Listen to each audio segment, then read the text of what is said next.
హనుమంతుడు వాయువేగంతో భూమిని చీల్చుకుంటూ పాతాళ లోకంలోకి ప్రవేశించాడు. అక్కడ ఒక వింత జీవి ఎదురైంది.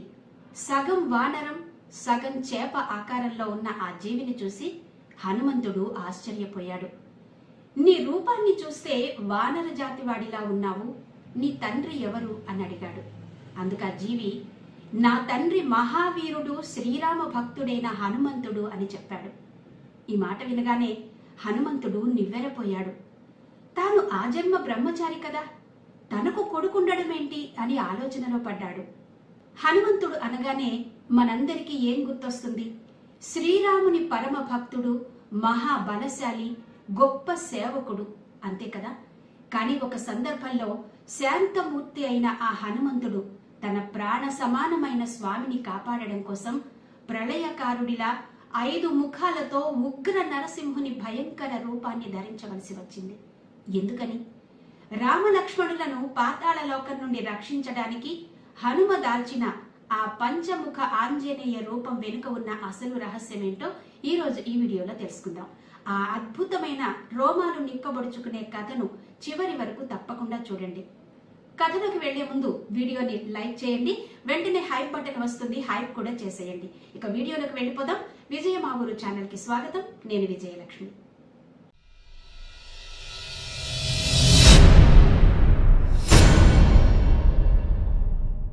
లంకలో రామరావణ సంగ్రామం చివరి దశకు చేరుకుంది. ఇంద్రజిత్, కుంభకర్ణుడు లాంటి మహావీరులంతా నేల కొరిగారు. తన సర్వశక్తి కోల్పోయి ఓటమి అంచున నిలబడిన రావణాసురుడు నిస్సహాయతతో, ఆగ్రహంతో రగిలిపోతున్నాడు. ఇక తనకు చివరి ఆశ ఒక్కడే అనిపించింది. అతడే పాతాళ లోకానికి అధిపతి, మాయల మరాఠీ, తంత్రశాస్త్రంలో ఆరితేరిన మహిరావణుడు. మహిరావణుడు కేవలం రాక్షసుడే కాదు, అతనొక మహామాంత్రికుడు కూడా. క్షణాల్లో రూపాలు మార్చగలడు, భ్రమలు సృష్టించగలడు, ఎవరికంటా పడకుండా మాయం కాగలడు. రావణుని పిలుపు అందుకున్న మహిరావణుడు తన రావణుడికి సహాయం చేయడానికి ముందుకొచ్చాడు. శ్రీరాముడిని యుద్ధంలో ఓడించడం అసాధ్యమని గ్రహించి ఒక కుటిలమైన పథకం వేశాడు. రామలక్ష్మణులను యుద్ధభూమిలో కాకుండా వారిని అపహరించి పాతాళ లోకానికి తీసుకుపోయి అక్కడ మహాకాళికి బలి ఇవ్వాలని నిర్ణయించుకున్నాడు. ఈ పథకం విజయవంతమైతే వానర సైన్యం చెదిరిపోతుంది, రావణాసురుడికి గెలుపు దక్కుతుంది అన్నది అతని ఆలోచన. ఈ భయంకరమైన ప్రణాళికతో మహిరావణుడు పాతాళం నుండి భూలోకానికి బయలుదేరాడు. మహిరావణుడి దుష్ట సంకల్పం గురించి రాముని శరణు కోరిన విభీషణుడు పసిగట్టాడు. వెంటనే రాముని శిబిరానికి పరుగున వచ్చి, ప్రభు, రావణుడు తన చివరి అస్త్రంగా పాతాళ లంకాధిపతి అయిన మహిరావణుని పిలిపించాడు. వాడు మహామాయావి, వాడి నుంచి మిమ్మల్ని కాపాడడం దేవతలకు కూడా కష్టమే. ఈ రాత్రి మనం అత్యంత జాగ్రత్తగా ఉండాలి అని హెచ్చరించాడు. ఆ హెచ్చరికతో హనుమంతుడు స్వయంగా రంగంలోకి దిగాడు. తన తోకను ఆకాశమంత పెంచి రామలక్ష్మణులు నిద్రిస్తున్న కుటీరం చుట్టూ సూది మొన కూడా చొరబడలేని ఒక అభేద్యమైన కోటను నిర్మించాడు. తానే స్వయంగా ఆ కోట ద్వారం వద్ద కాపలా కాస్తున్నాడు. అర్ధరాత్రి దాటింది. మహిరావణుడు తన మాయలు మొదలుపెట్టాడు. గాలిలా, చీమలా ఎన్నో రూపాల్లో లోపలికి రావాలని చూశాడు. కానీ హనుమ కళ్ళు గప్పి లోపలికి వెళ్ళలేకపోయాడు. ఆఖరికి తన చివరి అస్త్రం ప్రయోగించాడు. అచ్చం విభీషణుడి రూపాన్ని ధరించి హనుమంతుని ముందుకొచ్చాడు. ఆంజనేయ, లోపలికి వెళ్ళి ప్రభువులు క్షేమంగా ఉన్నారో లేదో చూసి వస్తాను అని అడిగాడు. సాక్షాత్తు విభీషణుడే అడగడంతో హనుమంతుడు నమ్మి దారి ఇచ్చాడు. అదే అదనుగా మహిరావణుడు తన మాయతో రామలక్ష్మణులను అపస్మారక స్థితిలోకి నెట్టి వాళ్లను అపహరించుకుని కనురెప్పపాటులో పాతాళానికి మాయమయ్యాడు. కొద్దిసేపటికి అసలైన విభీషణుడు రావడంతో జరిగిన మోసం హనుమంతునికి అర్థమైంది. తన ఏమరపాటుకు, స్వామికి జరిగిన అపచారానికి అతని గుండె పగిలింది. క్రోధంతో, పశ్చాత్తాపంతో రగిలిపోతూ, ఎక్కడున్నా ఆ నీచుడిని, వాడి పాతాళ లోకంతో సహా నాశనం చేసి నా స్వాములను తిరిగి తెస్తాను అని భీకర ప్రతిజ్ఞ చేసి పాతాళానికి బయలుదేరాడు హనుమంతుడు. ఆంజనేయుడు వాయువేగంతో భూమిని చీల్చుకుంటూ పాతాళ లోకంలోకి ప్రవేశించాడు. ఆ లోక ద్వారం వద్ద అతనికి ఒక వింత జీవి ఎదురైంది. సగం వానరం సగం చేప ఆకారంలో ఉన్న ఆ జీవి, ఆగు, నేనుండగా ఈ పురిలోకి ప్రవేశించడం ఎవరి తరం కాదు. నా పేరు మకరధ్వజుడు.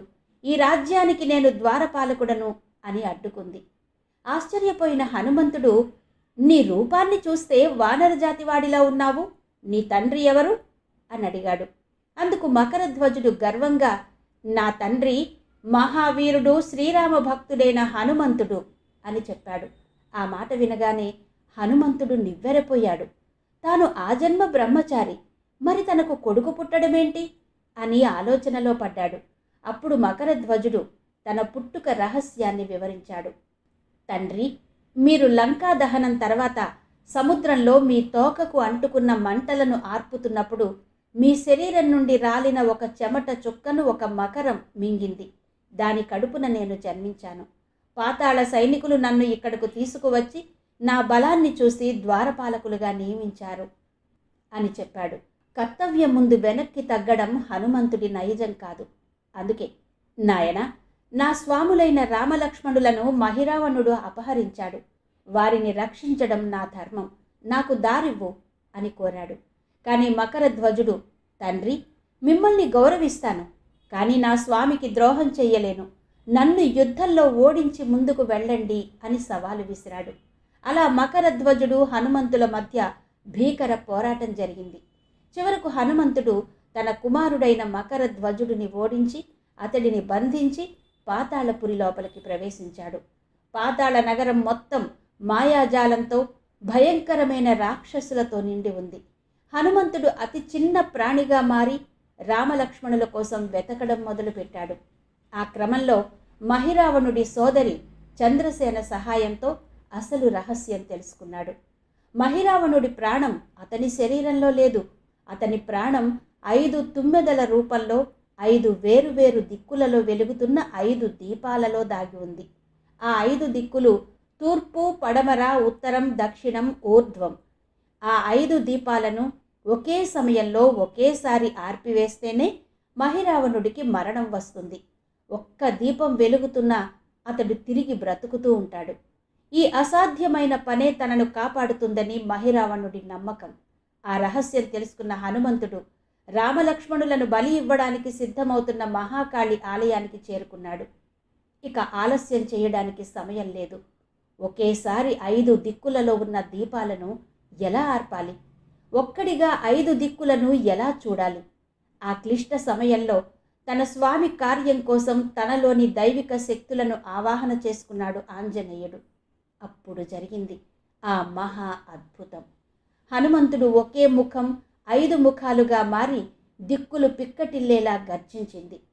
తూర్పు దిక్కున అతని సహజమైన తేజస్సుతో వెలిగే వానర ముఖం, దక్షిణ దిక్కున శత్రువుల గుండెల్లో వణుకు పుట్టించి శ్రీ మహావిష్ణువు యొక్క ఉగ్ర రూపమైన నరసింహ ముఖం, పడమర దిక్కున సకల విషాలను నాగదోషాలను హరించే గరుడ ముఖం, ఉత్తర దిక్కున సకల సంపదలను ప్రసాదించే వారాహ ముఖం, ఊర్ధ్వ దిక్కున జ్ఞానానికి అధిపతి అయిన హయగ్రీవ ముఖం. ఈ 5 ముఖాలతో 10 చేతులతో భయంకర ఆయుధాలను ధరించి హనుమంతుడు పంచముఖ ఆంజనేయునిగా అవతరించాడు. ఆ రూపాన్ని చూసి పాతాళలోకమే కంపించిపోయిందట.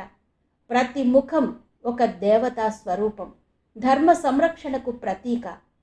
పంచముఖుడైన ఆంజనేయుడు తన 5 ముఖాలతో 5 దిక్కులను ఏకకాలంలో చూస్తూ తన 5 ముఖాల నుండి వెలువడిన ప్రచండమైన వాయువుతో ఆ 5 దీపాలను ఒకేసారి ఆర్పివేశాడు.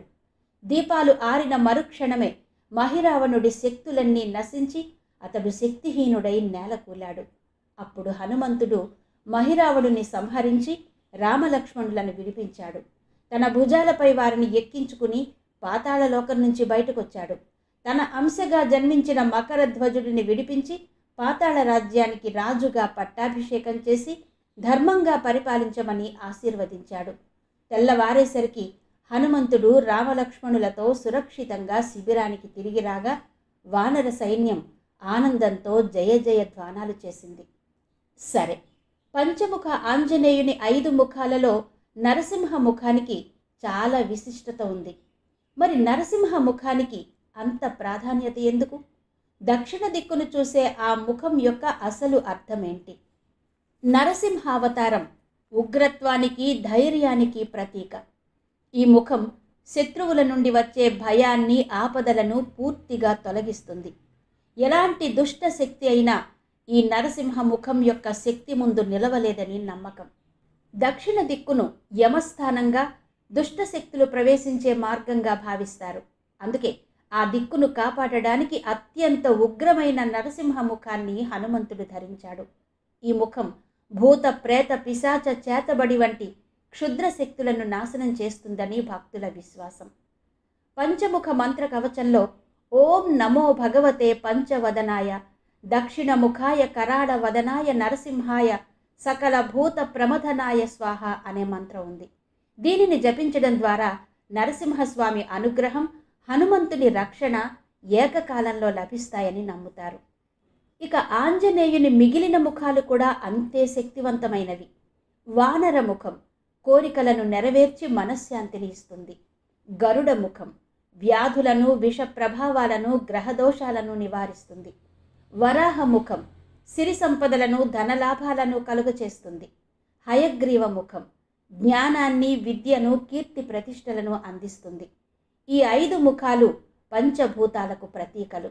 అందుకే పంచముఖ ఆంజనేయుని రూపాన్ని ఆరాధించడం అంటే మన జీవితంలోని అన్ని దిక్కుల నుండి వచ్చే కష్టాలను తొలగించమని ఆ స్వామిని వేడుకోవడమే. చూశారు కదా, కేవలం ఒక రాక్షసుడిని చంపడానికే కాదు, తన భక్తులను అన్ని రకాల భయాల నుండి, కష్టాల నుండి, దుష్ట శక్తుల నుండి కాపాడడానికే హనుమంతుడు పంచముఖ రూపాన్ని ధరించాడు. ముఖ్యంగా ఆ దక్షిణ ముఖమైన ఉగ్ర నరసింహ రూపం మనకు ధైర్యాన్నిచ్చి శత్రువులపై విజయాన్ని అందించే ఒక అభయహస్తం. అందుకే పంచముఖ ఆంజనేయ ఆరాధన అత్యంత శక్తివంతమైనదిగా పరిగణిస్తారు. మరి ఈ అద్భుతమైన పురాణ కథ మీకు నచ్చిందా? నచ్చితే గనక తప్పకుండా వీడియోని లైక్ చేయండి. ఆ వెంటనే వచ్చే హైప్ బటన్ కూడా క్లిక్ చేసి హైప్ చేయండి. వీడియోని మీ స్నేహితులతో పంచుకోండి. ఇలాంటి మరెన్నో పౌరాణిక కథల కోసం మా ఛానల్ని తప్పకుండా సబ్స్క్రైబ్ చేసుకోండి.